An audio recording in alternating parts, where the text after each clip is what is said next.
Essa semana é uma semana muito profética. Há poucos dias, nós vivemos o dia 19/9/2019. Não sei se você reparou.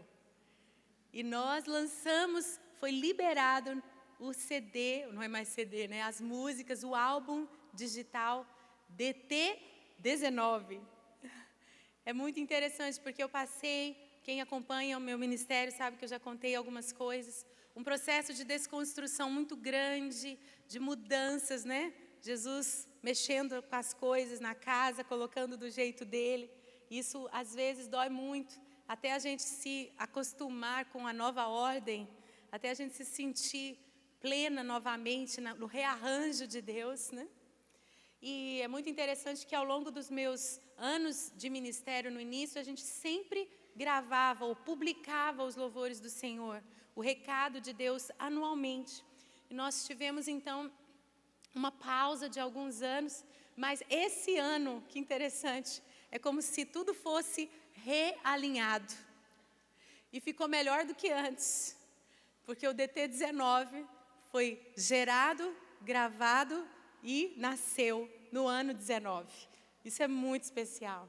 E nessa semana eu estive em alguns eventos muito importantes para a música digital, para o mercado digital, porque são meios, não são o fim, mas são meios para que a música alcance, para que a mensagem chegue. E o Senhor me abençoou, me honrou e nos deu tanto destaque.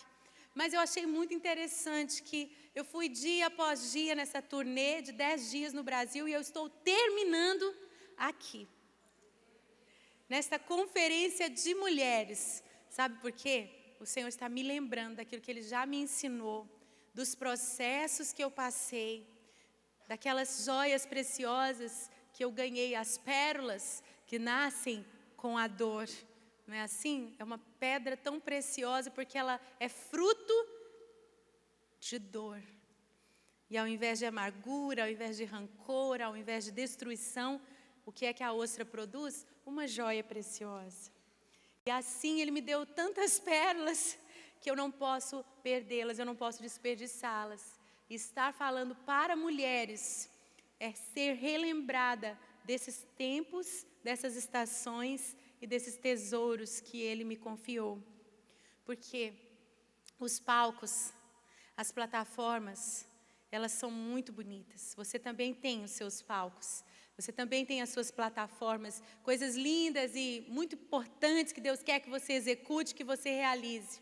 Mas não existe um palco, uma plataforma mais importante, não existem olhos que olham para você que sejam mais importantes do que a audiência, primeiro de Deus, e Ele te vê até a portas fechadas no seu quarto, não é? E Jesus falou, entra lá, fecha a porta, e no seu secreto fala com Deus, o Pai te recompensará, não é assim? Mas o palco e a audiência do seu lar, da sua casa, esse é o lugar mais importante, onde você precisa brilhar, onde você precisa inspirar, onde você precisa servir. O seu melhor tem que ser dentro de casa. E para mim é muito especial encerrar esses 10 dias de turnê, entendendo que por mais profético, por mais poderoso que seja o lançamento do DT19, esse lugar é fechar com chave de ouro. Essa mensagem é a coroação. Tudo que está no público precisa ser respaldado pelo que está no privado.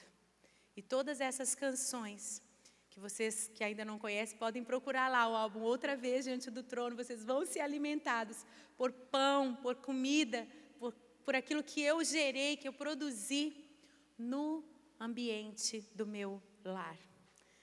Aprendendo a servir o meu esposo, meus filhos, aprendendo a ver as coisas como Deus vê, dando valor a esse ministério que é o mais importante. Amém? E eu quero que você abra a sua Bíblia em Filipenses, no capítulo 3, no verso 13, o apóstolo Paulo, ele estava falando sobre o prêmio da soberana vocação de Deus em Cristo Jesus. Ele estava falando de um futuro aberto diante dele. Ele estava falando de um destino em Deus. E aquele destino proposto para ele estava lá na frente. Mas para alcançar, para chegar lá, ele diz assim, olha, uma coisa eu faço. Eu me esqueço das coisas que para trás ficam e prossigo para o alvo. Para aquilo que está proposto para mim em Cristo Jesus. E por isso, no título dessa minha mensagem, eu coloquei uma mulher escolhendo os cintos, porque você tem a sua versão, mas olha que linda essa versão da The Passion Translation. A paixão, a versão A Paixão. Diz assim, eu me esqueço de tudo que passou e afivelo o meu coração ao futuro. Dá uma conferida aí se a tua amiga está com o cinto de segurança apertado aí na palavra. Porque o avião vai decolar. É muito interessante essa versão, porque o autor da The Passion Translation, ele pega as palavras no original, no hebraico, no aramaico, no grego, e ele expande para nós na língua, no caso na língua inglesa, com todos os sentidos que a gente pode absorver e que na tradução às vezes se perde. Por exemplo, uma das músicas que eu compus aqui no álbum Outra Vez é a música Comigo. Estava meditando no Salmo 23. Você sabe de cor, não é? Vamos lá? O Senhor é o meu pastor e nada me faltará. E aí eu estou lendo, né? Quanto mais tempo de crente, você precisa ir diversificando e vai gostando de coisas novas. Então, outras versões, paráfrases da Bíblia, às vezes é mais interessante para você que já sabe as outras de cor. E aí eu estou lendo lá, o Senhor é o meu pastor e o meu melhor amigo. E ele explica que no hebraico, a palavra pastor, quando alguém que fala essa língua ou ouvia essa palavra, ele entendia. Pastor de ovelhas, mas também melhor amigo. Então, nessa música eu cantei, né?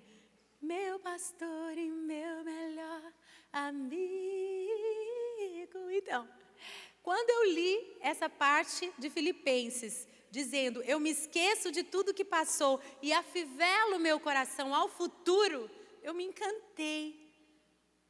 Porque é você escolher vestir o cinto. Você tem que escolher prender o cinto e ajustar o cinto. Você se prende ao futuro.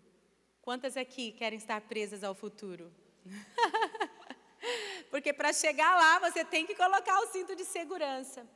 E o Senhor começou a falar comigo que para viver as promessas, a música tema, que é Outra Vez, fala isso. A tua promessa sempre estará de pé, tu és fiel. Descanso em tuas mãos, minha confiança é, meu Deus jamais falhou.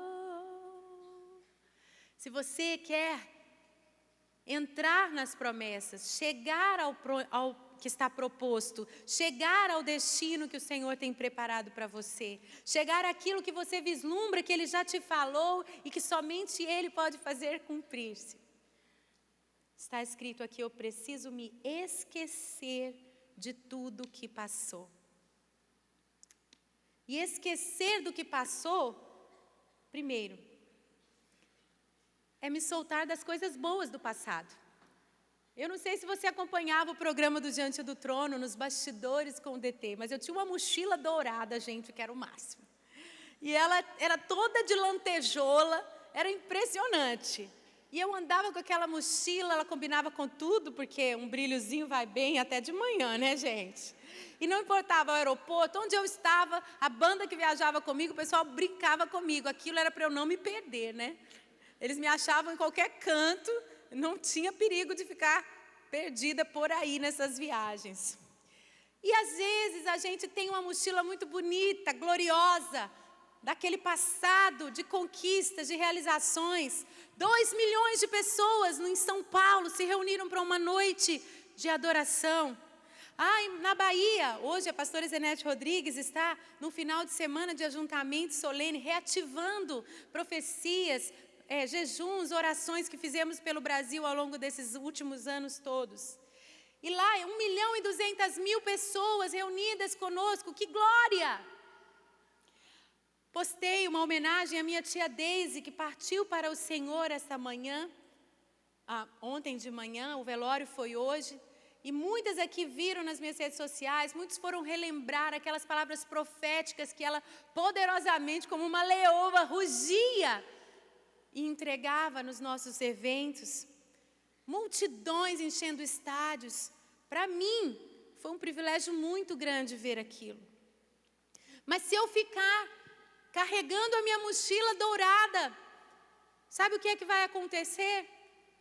Por mais glorioso que tenha sido aquele passado, se eu ficar apegada a ele, é a mesma palavra, a mesma raiz, afivelada ou apegada, presa a ele, eu não vou receber as novas mochilas que Deus tem para mim hoje, porque aquela já está fora de moda. Você está entendendo? Eu contei hoje de uma irmã que foi levantada por Deus para prover para mim muito além daquilo que eu poderia prover para mim mesma quando eu tinha muito mais dinheiro do que eu tenho hoje. Quando eu mais podia, eu não me importava com essas coisas, não é da minha cultura familiar. Pois sabe o que aconteceu? De uma mochila, eu vou chutar os preços aqui, tá? Porque essa dourada eu comprei, tipo por uns $200, que já não é muito barato. Eu ganhei uma nova mochila dessa minha nova amiga. E essa mochila deve custar uns $1.200. Quem quiser depois pode ver, ela está aqui. Mas minha gente, se eu ficar apegada àquilo que de glorioso eu já vivi. Quando os meus filhos eram pequenos, eu achava que eles davam trabalho, mas aquilo eu era feliz, eu não sabia. Agora, a casa está vazia, me dediquei a eles e agora eu não tenho mais razão. Porque quando eu cantava, agora minha voz não canto mais. Porque agora eu não faço mais o que eu fazia. Tempo bom, minha avó cantava, não volta mais. E a gente fica carregando a mochila dourada, a mochila gloriosa, muito bonita, de um passado que pode sim servir de inspiração. Jeremias, no livro de Lamentações, eu tenho várias músicas baseadas no texto de Lamentações de Jeremias, porque a minha tendência é ser bem mimada e chorona, sabe? Então, Jeremias, ele fala, olha, eu quero trazer à memória o que me pode dar esperança. Se for para me dar esperança, encorajamento e lembrar, olha o que Deus já fez, Ele vai fazer outra vez. Se o meu passado apontar para o futuro, me trazendo esperança, tudo bem. Mas se eu estiver presa nesse passado, como se eu não pudesse mais viver outra vez a glória de Deus, o que eu preciso é soltar esse passado. Eu tenho uma amiga, a Fernanda, nós crescemos juntas na igreja, e eles se casaram tão cedo, o Dinho. E com 12 anos de casada, ele sofreu um acidente e morreu. Ela ficou com 2 filhos pequenos. E agora, esse ano, ela desenvolveu um câncer. E ela está vencendo esse câncer. E ela falou, Ana, é muito interessante. Porque depois de 7 anos de viuvez, quando eu decidi soltar o Dinho... Olha, gente, já tem 7 anos que o corpo dele já se decompôs. E que ele está descansando na glória, feliz com Jesus. E nem se ela pedisse, ele voltava. Ele ia falar para ela, olha, está muito melhor aqui. Ela falou, Ana, depois de 7 anos, quando eu decidi soltar o Dinho e me abrir para um novo relacionamento, manifestou esse câncer. Porque é muito difícil você soltar uma coisa muito boa que você viveu lá no passado. Mas nós precisamos soltar. E há um texto muito forte sobre isso em Isaías, no capítulo 43, o verso 18 e 19. Está escrito: esqueçam o que se foi, não vivam no passado. Vejam, estou fazendo uma coisa nova. Ela já está surgindo, vocês não percebem. E se você ler todo esse texto, você vai ver o contexto. Isaías estava falando de quando Moisés e o povo de Israel atravessou o Mar Vermelho. Não está falando de pouca coisa, não. Está falando do evento mais glorioso que Israel viveu na sua história. E ele está dizendo: esqueçam a abertura do Mar Vermelho. Porque eu estou fazendo uma coisa nova nos seus dias. Hoje eu estou pronto para fazer algo novo. Então deixe isso para trás. Passou. Aleluia, glória a Deus. Solta a mochila. Arranca a mochila aí das suas costas. Assim, ó, faz um movimento. Faz um movimento. Obrigado, Jesus. Está lá no armário. Essa aqui não vou doar, não. Essa aqui eu vou deixar lá de lembrança. Mas, ó, é só uma boa recordação.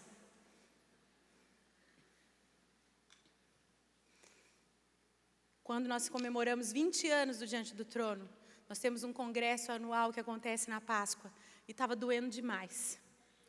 Me lembro de conversar com a Helena Tanuri. E eu chorava com ela no telefone. Eu falava: Helena, eu não quero comemorar.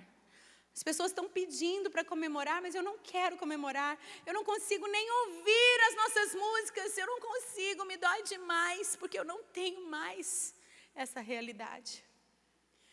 Eu não tenho mais esses músicos amados, esses amigos que toda semana estavam comigo no discipulado. Eu não tenho mais esses companheiros de viagem. Eu não tenho mais. O Senhor me pediu essa renúncia tão grande. Eu abri mão de tudo isso e está doendo demais. Por que eu vou cantar aquilo que não é mais a minha realidade? Eu ouvia uma tututu da orquestra, doía. E ela falou: Ana, não, nós vamos caminhar nessa cura. E o Senhor foi trazendo pessoas para me ajudarem. Foi um processo muito doloroso. A psicologia diz que tudo que nós perdemos, de uma certa forma, se identifica com o luto. Você precisa passar pelos processos de luto. Depois, se você precisa entender um pouco melhor isso, procure saber mais isso. Mas, às vezes, você não quer fechar um ciclo de dor, de perda. E você precisa fazer isso. E a cerimônia do luto, a cerimônia do velório também faz parte. Olha, eu posso te dizer que o congresso de 20 anos, ele encerrou um ciclo maravilhoso para poder abrir um novo ciclo.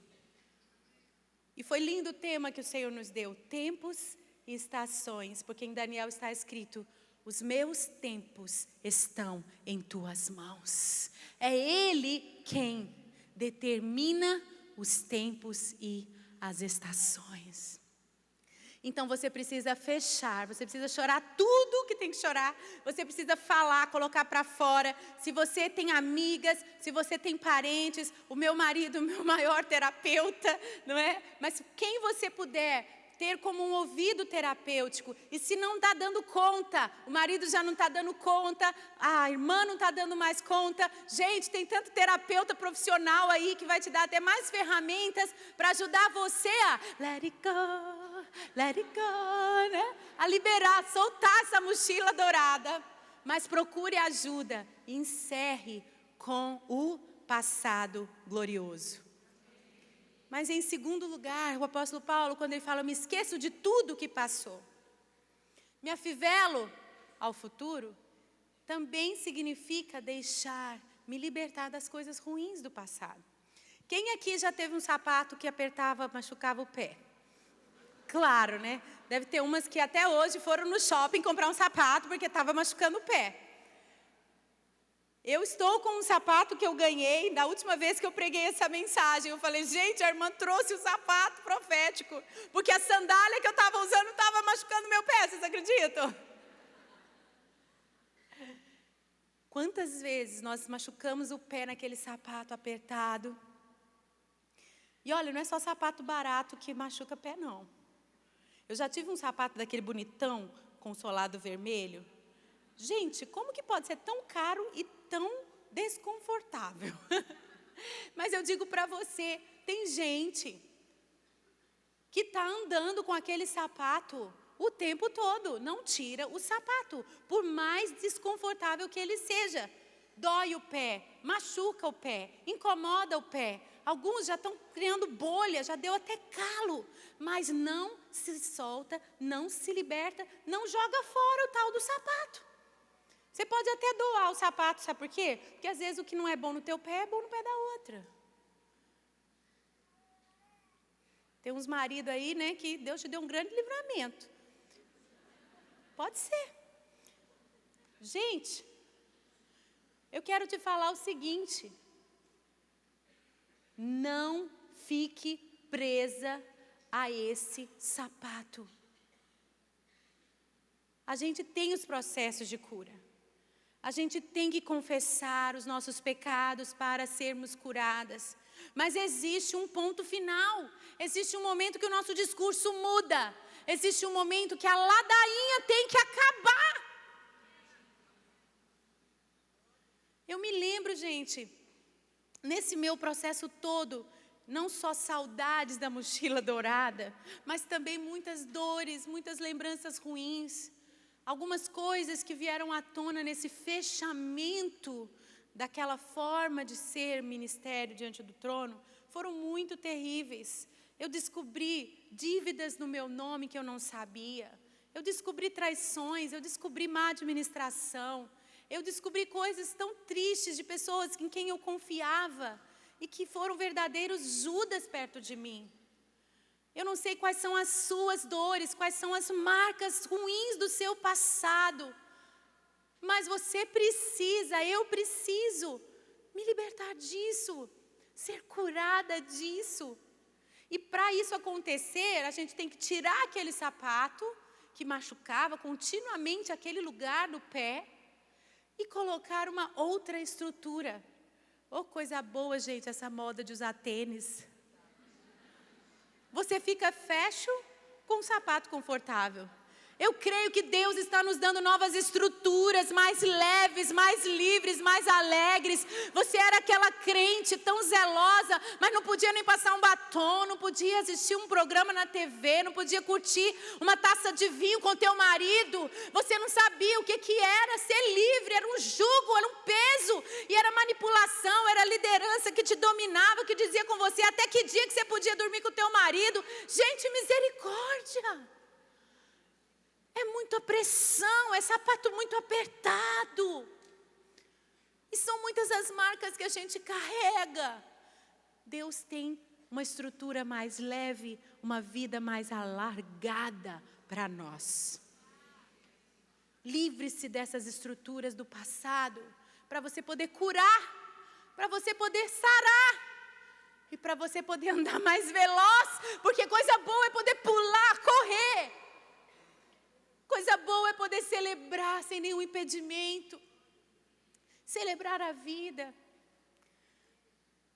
E eu me lembro o dia que eu estava conversando com meu marido e ele estava muito abatido. E eu até escrevi para algumas pessoas mais próximas de intercessão. Falei, me ajuda a orar pelo Gustavo, porque ele é sempre tão para cima. Eu não estou entendendo, já tem alguns dias que ele está muito abatido. E é tão bom quando você tem um homem de Deus ao teu lado. Então, quando esse homem de Deus, essa rocha quase inabalável, se abala, você se preocupa. E eu comecei a orar, até que chegou o dia, uns 3 dias depois, que a gente foi ter aquela conversa. E ele falou para mim que ele estava daquele jeito por minha causa. Porque ele não estava mais dando conta de mim. Pode rir, irmã. Irmã, não é porque eu estava pulando nele toda madrugada, não. Esse aí ele quer, né? Esse aí ele dá conta do recado, graças a Deus. Ele não estava dando conta de mim. Era com a minha manha, com meu choramingo, com minhas lamentações de Ana Paula. Quase que eu coautoria com o profeta Jeremias, com o profeta Chorão. Sabe, são muitos anos tentando curar, gente. São muitos anos tentando curar. E realmente estava ficando pesado para ele. E eu digo para vocês que aquilo para mim, gente, foi um checkmate. Primeiro eu fiquei pior, né? Claro. Primeiro eu fiquei pior. Mas, lá no fundo do poço, eu falei, Deus, está começando a prejudicar o meu marido. Está começando a prejudicar o ambiente da minha casa. Eu não posso aceitar isso. Eu não posso. Eu tenho que romper. E eu já vivi várias curas, vários momentos de cura, mas sabe, existem camadas mais profundas e eu preciso acreditar que existe um dia que você recebe o resultado do exame. Você está curada, acabou.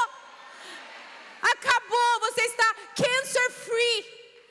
Vai chegar um dia, eu preciso crer que existe um dia que aquela dor não vai doer mais. Pode até ter cicatriz para eu poder mostrar para vocês hoje como eu estou mostrando. Mas eu preciso acreditar que aquelas dores na minha alma não vão doer mais. Por causa de uma cura. E eu estou falando de um processo recente, mas eu já vivi esse lindo diagnóstico de outras dores anteriores. Creio que nosso ministério evolui com a gente, né? Antes eu tinha um testemunho de obedecer os meus pais, de quebrar um relacionamento que eu sabia que não era a vontade do Senhor para mim, de achar que eu não ia casar com ninguém, porque eu tinha renunciado àquele que eu achava que era o grande amor da minha vida. Esse era um grande testemunho naquela época. Mas aí veio o testemunho de como Deus me restituiu e me deu o Gustavo maravilhoso. E aí vem as experiências de recém-casada, os ajustes, vem as experiências de tentar engravidar e vem os meus milagres. E vocês também têm testemunhos ao longo da sua vida, ao longo da sua jornada. Eu estou contando dos meus mais recentes processos de cura. E eu sei, gente, que depois de 2 dias, foi com o Gustavo de novo, em oração, conversando de novo, chorando de novo, e colocando para fora de novo, sabe, que eu aceitei, primeiro, a minha responsabilidade nesse processo todo. A minha responsabilidade significa não culpar os outros, porque eu preciso lidar com a dor. Se me fizeram mal, eles têm responsabilidade com isso, mas quem tem que cuidar de mim sou eu. Quem tem que se recuperar sou eu. É como aquela pessoa que estava andando e sofre um atropelamento. Quem cometeu o erro, o fato, foi quem estava no volante. E essa pessoa vai ser penalizada por isso. Mas quem é responsável por se cuidar, ir ao médico, fazer o tratamento, tomar os remédios, limpar a ferida, trocar os curativos, quem? Aquele motorista não vai voltar na casa da pessoa todas as manhãs para fazer a limpeza, não. Você e eu, nós temos que assumir a responsabilidade pela nossa própria recuperação. Nós temos que assumir a responsabilidade e fazer tudo o que é da nossa alçada para a gente sarar logo. Porque aquela ferida, se a gente não curar, ela vai aumentar, ela vai crescer, ela vai piorar. E uma lesão que poderia ser sarada com fisioterapia, com uma pequena cirurgia, pode nos paralisar para a vida toda. Gente, eu sei que é um longo processo, mas esses últimos dias desse confronto com meu esposo foram um checkmate. E eu me posicionei de uma forma diferente. Eu preciso crer, eu já estou sentindo essa grande diferença. E eu creio que hoje muitas mulheres vão deixar esse passado dolorido para trás. Vão calçar um novo sapato. E vão andar em direção ao futuro. Por causa da nossa hora, eu vou passar mais para frente. Mas o último ponto é que para viver as promessas, para viver o outra vez que o Senhor promete, eu tenho que me afivelar, eu tenho que me prender, eu tenho que me amarrar à esperança. Você lembra de várias palavras sobre esperança na Bíblia? Nós temos a figura de uma mulher alpinista, presa numa montanha, e esta é a figura, a imagem que você precisa ter quando você pensar: os que esperam no Senhor renovam as suas forças. Esperei com confiança, com paciência no Senhor, e Ele se inclinou para mim. Esperar no Senhor não é um processo que deve ser de dor, de sofrimento. Esperar nas promessas do Senhor significa, sabe o quê? Na raiz da palavra, afivelar-se, prender-se ao Senhor. Como uma alpinista que usa um equipamento de segurança, ela está presa na rocha da montanha. Ela ainda está se esforçando para chegar no topo. Mas é a própria montanha, a rocha inabalável, a rocha segura, que garante que ela não vai cair. Se você tem promessas do Senhor e você tem um destino, um futuro, uma chamada, uma vocação, como nós lemos no início, em Cristo Jesus, você tem um destino em Deus. Você está escalando a montanha, mas não está solta, não está enfrentando esse perigo sozinha. É uma grande aventura, mas você está afivelada à própria montanha. Por isso, os que esperam no Senhor, você está agarrada nele. Esperar nele, esperar com ele, é muito diferente de esperar o acaso. Talvez, né? Por isso, o autor aos Hebreus, no capítulo 10, no verso 23, geralmente a gente declara, né? Guardemos firmes a confissão da esperança. Aquilo que sai da nossa boca tem que ser o que a gente espera. Porque aquele que fez a promessa é fiel. Olha que lindo no The Passion Translation. Agora, amarrem seus corações bem apertado em volta da esperança que vive dentro de nós, sabendo que Deus sempre mantém as suas promessas. Aleluia! Você está recebendo cordas de fé, cordas de amor, para amarrar o seu coração a essa esperança que vive dentro de você.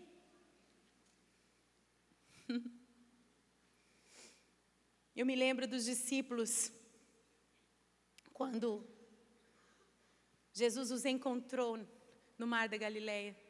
Pescadores, ele pediu o barco emprestado e falou para as multidões de dentro do barco. E ele falou para eles assim: olha, vão mais fundo e lancem as redes outra vez no mar. Eles estavam cansados, tinham trabalhado a noite toda sem pegar nada. E eles responderam: porque o Senhor falou, né? Está escrito lá em Lucas. Porque o Senhor falou, eu vou fazer outra vez. Quando Jesus morreu, os discípulos ficaram tão desesperançados que voltaram para os barcos de pesca. E no mesmo mar da Galileia, Jesus apareceu lá na beira do mar. Ressurreto! A nossa esperança vive! E eles tentaram pescar, não pescaram nada. E lá da praia aquele homem falou: joga as redes do outro lado. O milagre aconteceu outra vez. E Pedro disse: é o Senhor. É o Senhor outra vez. Ele pulou na água e foi até o Senhor. Ah, meninas. Quem sabe você está cansada de ter tentado. Lá no início o Senhor te alcançou, fez milagres na sua vida. Mas agora, depois de alguns anos, decepções no próprio ministério, na própria vida cristã. Quem sabe aquela oração por uma cura que ainda não chegou. Por aquela gravidez que já está cansada de receber profecia, você já não quer mais nem profeta chegando perto de você. Eu sei muito bem o que é isso. Você já está tão frustrada e esgotada de tentar e fazer tudo o que você sabe que precisa fazer. Já cansou de ter a confissão da esperança na sua boca. Mas os discípulos disseram: Senhor, segundo a tua palavra, lançaremos as redes outra vez. É muito interessante que o povo de Israel, quando estava no cativeiro no Egito, eles tinham que produzir tijolos. E depois de 400 anos de escravidão ali no Egito, quando o libertador nasceu, Moisés, um bebê, cresceu aos 40 anos, quando ele chega, depois de todo um processo de deserto, de encontro com Deus, quando ele volta para o Egito, quando ele se apresenta com o recado de Deus para libertar o povo, sabe o que acontece? Faraó dobra a carga de trabalho deles. Eu quero dizer para você que já não está aguentando, está cansada, porque parece que as coisas pioraram. Como assim? Estou caminhando, clamando, liberta-me, Senhor, liberta-nos, Senhor, liberta a minha família, liberta a nossa casa, liberta as nossas finanças, liberta a nossa saúde, dá-nos liberdade, dá-nos alargamento, cumpre as suas promessas. O Senhor disse que nos tiraria, nos levaria desse lugar, de volta para a nossa terra, para a nossa herança, para as promessas. Já estou fazendo tudo. E as coisas pioraram. Eu quero te dizer que muito provavelmente a sua libertação está mais próxima do que você imagina. O povo de Israel nunca esteve tão próximo de ser liberto do que quando Moisés apareceu. Mas foi aí que a carga deles aumentou. Mas muita gente morre na praia, não é assim? Tem um livro poderoso que eu li há muitos anos, O Poder Secreto da Oração e do Jejum, do Mahesh Chavda. E ele conta que estava numa cruzada evangelística e uma mulher cega, no primeiro dia, chegou no altar e ele achou que ela ia contar que tinha sido curada e ela estava pedindo oração. Ele orou por ela e nada aconteceu. Aí no segundo dia, sobe a mulher de novo, ele falou: é agora, tantos testemunhos de milagres, e ela, nada aconteceu. E no terceiro dia, novamente não. Ele impôs as mãos e não, nada aconteceu. Ele estava incomodado com aquela senhorinha. E ele chegou no quarto do hotel e o Senhor falou com ele. E mostrou para ele, no mundo espiritual, havia uma potestade do inferno, como um polvo, com muitos tentáculos.